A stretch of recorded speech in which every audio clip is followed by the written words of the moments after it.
What's going on, guys? Welcome to another episode of Backstage with BeU. Today on the show, we have a young and upcoming amazing producer, Greyson Selin. How we doing, Gray? What's going on, man? Pleasure to meet you. I'm excited for everyone to hear, man, just to talk about the story. This is what I do my whole life, so just to talk about it's natural. Absolutely, man. Where you located at right now? Toronto, Ontario. I'm technically in a town named Newmarket, just outside the GTA. But for everyone who knows Canada, I think like Toronto is one of the only places people can hear and be like, okay, I have an idea, so we have the one dude who put it on the map for us. Yeah, right, exactly, bro. And that's where you're from? Yes, sir. Dope, bro, dope. So, let's get into your story, how you got into music and producing and all that. Yeah, so, man, like to take it back to the beginning, I remember as early as I can remember getting my dad's MP3 player. I found a bunch of Flow Rider songs produced by Timberland, and I was just like obsessed. Every chance I could get, I would grab his phone or my mom's phone, plug in the old headphones, and just if they're at the grocery store or in the car, I would just beg them, yo, can I sit in the car or can I listen to music? And then as I got into high school, me and my friends started freestyling for fun, and my brother, any chance I get, I was searching up beats or I was whatever. And then in high school, I had a homie pull up at lunch. He pulled out a laptop, and I'm like, "What are you doing?" And he's like, "Oh, I'm making beats like on this software named Logic." And I'm like, "What? You can't just make beats on your laptop?" And he's like, "Yeah, like, yo, check it out. Like, he's like, let's make a beat and you can rap on it in the lunchroom." I was like, "Bro, it's crazy." So that kind of piqued my interest. And then I hit him up later. I was like, "Yo, we should do a group, bro. Like, we'll make songs. We'll whatever, like the whole 9 yards." So we had a singer, there's a producer, and me as like whatever, like a rapper in the group at the time. And that was just for fun in high school. Wrote a couple songs and that was it. But they kind of like faded, did their own thing, and I never lost interest. Like I was like, I'm trying to just do this in whatever way. So then when I got to college, I needed a new laptop because I had like an old Windows one. It was breaking down. And I told my parents, like, I need a Mac, like for school. Meanwhile, in my head, I was like, I knew a Mac came with GarageBand and Logic, and I was like, I was trying to start doing that. Right. And I got the Mac, and I remember the first day I got that, bro. The first day I did, I opened up GarageBand, and I haven't stopped. I've been obsessed ever since. Every day is filled with I have to make beats, or I have to do music, or I have to get inspired, and I've been going nonstop ever since. So that's kind of how the start was. I was just super obsessed with music, and that translated into me kind of like, I remember I could only listen to a song if the beat was fire in the beginning. I didn't used to listen to the lyrics. I was like, all I knew was if the beat was hard, I was down for the song, right? Right. And then I found that perfect harmony of like, yo, sometimes like the beat can be just dope enough that the artist does what they want on it, and just as you grow, you figure that out, right? But yeah, man, that's kind of the starting ground. That's fire, bro. And what are you up to right now? Because I know you got a lot of dope things going on. Yeah, so as people know, like if you know me, my main collaborator, a young kid goes by the name of Fortunate. I met him coming up like probably 5 years now. We've been working together. Damn. Going hard, and I've just been, dude, like that guy has given me my ability to grow. He gave me a position to work with him 24/7 and just grow as a producer. Because when we found each other, I wasn't even a quarter of where I'm at right now, like in my journey. And he saw something in me that I didn't even see in myself, and I saw something in him I don't think he saw in himself. And we just ran with it and spent every night together working on our craft. And now I've figured that I want to be like one of the biggest producers of my generation. I want to produce in every genre. I know what it takes to make a hit song, from lyrics to arrangement to beat structure to sound. And it's really just like bringing that to life now, man. I'm going all in and trying to do whatever it takes to make that happen. Absolutely, bro. And you just you produced his song that he just released yesterday, right? Yeah, If yesterday. you haven't heard that, check it out. It's insane. Yeah. It's like this trap-esque vibe. Like, it's almost like Mr. Rage, but like honestly, 10 times better. And to clear all that up, every time Mr. Rage, before we dropped on the same day with Mr. Rage, blah, blah, blah. No. I saw a Trippy Red snippet on Instagram. It wasn't Mr. Rage, it was another one. And I was like, yo, not even on some copy. I was like, I need to make some hard synth stuff right now because this just got me so inspired. I had to put my laptop, and I started playing those yesterday chords, but dun, dun, dun, dun, and Four called me as I was doing those synths, and he's like, what are you doing? What is that? And I was like, oh, it's just this little thing I'm working on. I saw a Trippy Red snippet, got super inspired just on some like, yo, Trippy is killing that lane, and he's inspiring everyone to just hop on some futuristic stuff, right? And Four started as soon as he heard me do a synth line. He said on the mic, he goes, woke up sicker than I did though yesterday. And then you started freestyling that, and I was like, bro, every song we've ever had happen like that has been some of our favorites. So it's a banger. Yeah, I remember when you had first showed me that in Tallahassee, like the beat came on, bro, and it was like the duh, duh, and I was like, yeah. holy fuck, who produced this? And then he but I was just like, oh my god, that was insane, bro. What other songs have you produced with him? With him, I think I've produced 4 of the 5 songs that are released right now. So I co-produced with 100 Gram on Long Time Ago, his top song right now. I produced Screaming in the Night. I co-produced with a guy named Kyleton on Erased, his other song. And then, what's the first song we have right now? Erased, Morning Wake Up? Morning Wake Up. Oh, I co-produced on that as well. Yeah, I pretty much produced everything that's out right now on his Apple Music. Stop playing. That's yeah. Wild. Yeah, it's funny you talk about like the duo that you guys had for the past 5 years. Before we hopped on this interview, I was watching First Take on ESPN. They're talking about the best duo in basketball, and you got LeBron James and AD. And now I think it's gonna be you and Four for the next 5 years. Taking over, bro. We got some dope cooking up, and it's dope that you said, you know, when you first started, you were just a quarter of where you're at. So both you guys, helping each other improve in both of your skills and improving your assets, which is cool to see you guys, grow like that, Yeah, for sure, man. It's all been about the growth, man. And like we knew we weren't where we were at, where we wanted to be, but we knew how to get there, and we knew what the work it was going to take, So a lot of sacrificing relationships, going out, and just it didn't even feel like sacrificing because it's all we wanted to do, Everything was in service of, how can we make the most music today? How can we spend the most time together and just grow and build? And that's what's got us to this place today, because we just loved it. So absolutely, bro, absolutely. Who would you say your biggest musical influences are? I would say growing up, and then also, right now, in terms of inspiration. For sure. So when it comes to producers, man, I got love for so many producers. I gotta first of all say, like, all the Toronto guys that have inspired my sound. Like, I gotta get up to like Boy Wonder, Seven Thomas, from ATL, London on the Track. Like, my brother and I loved Young Thug growing up and all that. So London on the Track has produced so many hits, and he's a dude who did stuff in so many genres, and people don't even realize this guy's hits. And that's what I'm trying to do. So, and then of course Pharrell, Timbo, like the classic hit makers. Right. Murder Beats, a kid from Fort Erie that just went and took over the whole rap scene because his drums just were the hardest, Right. Yeah, so many. When it comes to artists, man, too, like Drake is, to me, the number one. He's the prophet of this generation when it comes to the music. He has the blueprint for building the biggest business. And that's what me and Four follow, man, building an empire, not just a music empire, but like a global empire, and building a huge brand. And I think Drake and his team have built that on family and like loyalty. And that's what we're trying to do with it, man. Just it doesn't matter what music turns into or what it sounds like 5 years from now. We're going to do what it sounds like, and we're going to do it better than those around us. That's the whole idea. So me and Four always told each other, we're going to do songs in every genre, and we might do a song that's in the lane of this other person, but we're going to do it better, So that was the idea. If we're going to do something like Miss the Rage, we're going to try and out Miss the Rage, Miss the Rage itself. Exactly. And treat it like a competition, bro. Like it's a 1v1 basketball game, Yeah, absolutely, man. I love that you guys take inspirations and influences from other people and then combine it to this craft that is Greyson Selin Productions and Fortunate. And like you said, outdo it. Try to like outdo it and just do it even better. You just talked about, which is awesome. How would you describe, Greyson Selin Productions to someone who's never heard, your beats before? Well, I would say my whole life growing up, I was never the best at one thing, Like I played sports, but I was never the best basketball player. Played baseball, I was never the best baseball player. What I did try and do though is I tried to do a large range of things. So if I wasn't the best at some, I'd be good at a lot of things.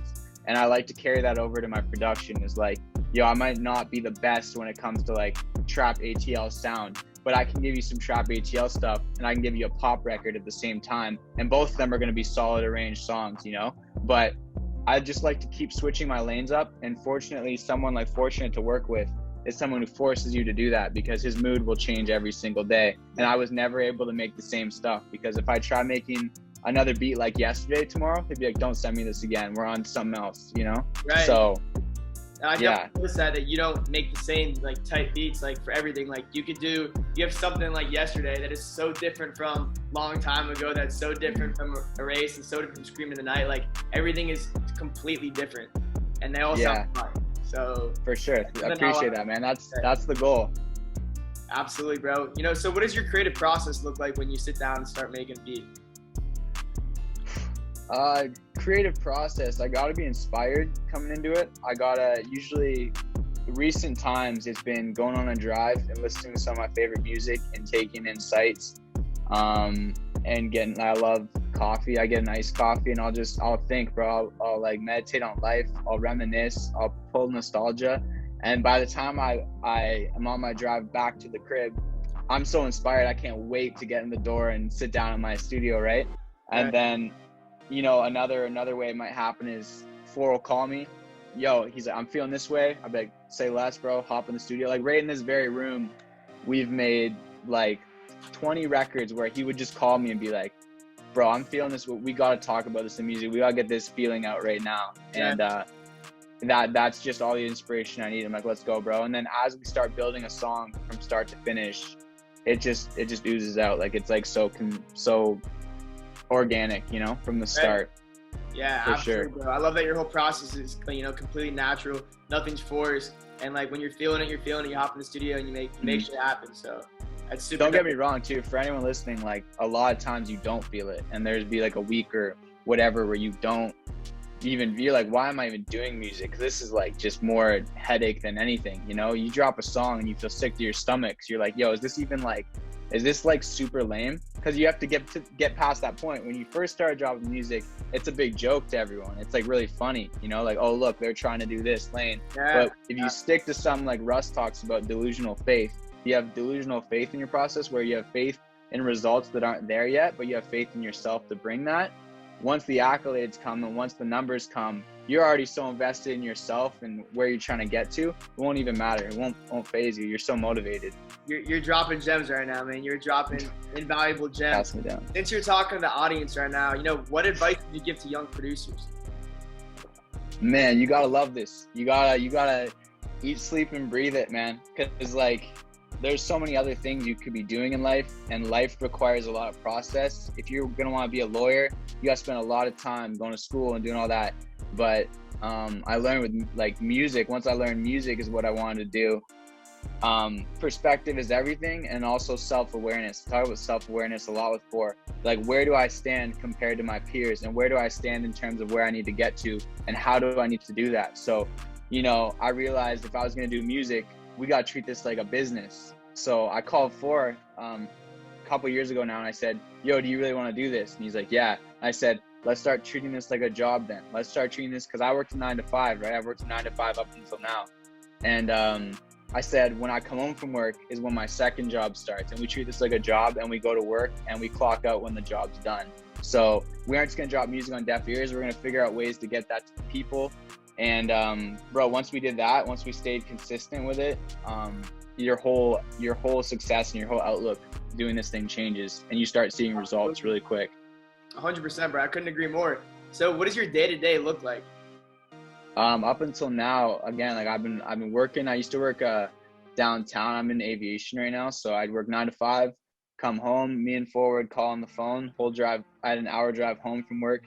We'd talk about what we want to do that night, any business to get out of the way, plans for music. As soon as I get back home, I get changed, have a shower, work out, and hop in the studio with him, work till about 1 a.m., 2 a.m., go to sleep, go to work, do that again. When do you sleep? No? You don't, right? But I was living off of I was living off of 4 to 5 hours of sleep for a few years for sure, trying to just because I loved it. Like I didn't want to stop, and I didn't want to go to bed. Passion's waking you up. Yeah, man. So it was once that came along, like I decided you have to sacrifice a certain level. But now I'm in a place in my life, health-wise, where I understand that the music comes out better when you treat yourself and your temple well. You know, your body, your health, what you eat, how you work out consistently will improve your mood and your music that you make. So I think it's about finding that balance, but there's also a time and place in your life where if you got to sacrifice, you got to do it. And even it's those tough conversations with your close friends. You know, there's nights where I just want to play Xbox with my homies and sit down and do nothing, you know, and I got to tell them, yo, I'm sorry. Like, I want to do this, but I got to work on the dream right now. Like, this is what I know I need to do. And once I get started and working on the music, it's not even an issue anymore. It's just about getting myself into the music, and then you're straight. But it's tough for sure. Absolutely, bro. And since we're on that topic of balancing stuff, and talking about, you know, taking steps to where you got today, what advice would you give yourself, you know, let's say like 2 years ago or 3 years ago, looking back now?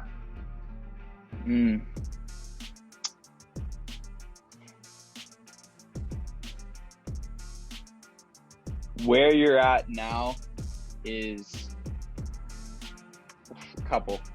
Your whole life can change in a year. Your whole life can change in a month. Always remember that any day can bring on a new opportunity. You're not who you were yesterday. Every day you can reinvent yourself and change and evolve. You're the hungriest in the room when you decide you want to be the hungriest. You're the best if you decide you're the best and you work towards it. And just number one thing is just don't give up. Like, just have faith when there's days where you and your artist, or you're sitting down and you're in front of your laptop and you're about to quit because you're just so pissed it's taking so long and you're so depressed that no ideas are flowing out, and you're like, should I really be doing this? Just know when you hit the pillow that night and you wake up the next morning, all that inspiration is going to come back tenfold, and you get to try again. And the people that keep trying and are consistent with it are going to see the results of that. And I've had a crazy good friend group and peers collaborating with that have kept my head on my shoulders that way and kept me motivated. And that's definitely what I'd say. So I know that was a jumble, but there's a lot. How old are you? I'm 23. Damn. You're talking like you got 20 years of knowledge, bro. You just get it, bro. You get it, man. That was a lot. I'm gonna have to rewatch this and take all that in, bro. You're dropping gems left and right. That was awesome. A fun question, kind of a hard question, I guess, is if you could produce for any artist, dead or alive, who would it be and why? Drake. Instant. Yeah.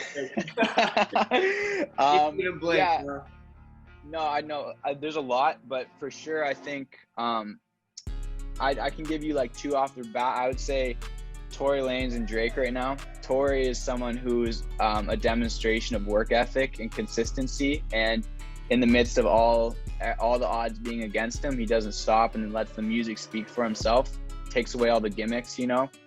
And then Drake, just because, like I said, he's the epitome of someone who, when he got signed and when he went out to Atlanta and they started trying to put him with all these big producers, Timbo, Pharrell, whoever the hit makers were of the day, he said, no, get me my guy, get me 40, get me my team. He's like, I want my team like that I was with from the start. And when it came to like, yo, we need you to make hit records, after Thank Me Later, he's like, I'm not making any more Alicia Keys records. I'm sorry, I'm making what Drake wants to make, you know? Right. So to be able to make music with someone who holds himself to that high of a regard and makes the music that impacts people, that's all we're here to do, is impact people. So if I can make music with artists that treat it as highly as I do, that would be a dream come true, you know? So I think there's still time. I think it's going to happen. It's just taking steps to get there now. It's manifested, bro. It's going to happen for sure. And the last question I have to ask you is, what do your next 2 to 3 years look like? Me and my artist my best friend Fortunate are going to take over the world. He's going to be the biggest artist, and I'm going to get to say that I get to produce for the biggest artist and just have him as my close friend, and just take over the world together. Absolutely, bro. Super excited for it, man. I want to appreciate you. Thank you for coming on the show today. You dropped a ton of priceless gems that I'm going to look back and keep watching, and that young producers and anyone in the industry should definitely write down everything that he just said because it's crazy good. I appreciate your time, man. Thank you. We'll talk soon. Thanks for having me, man. I appreciate it. It's been an absolute pleasure to chop it up with you for sure. Absolutely, bro. Greyson Selin Productions to the moon, man. I'll catch you later.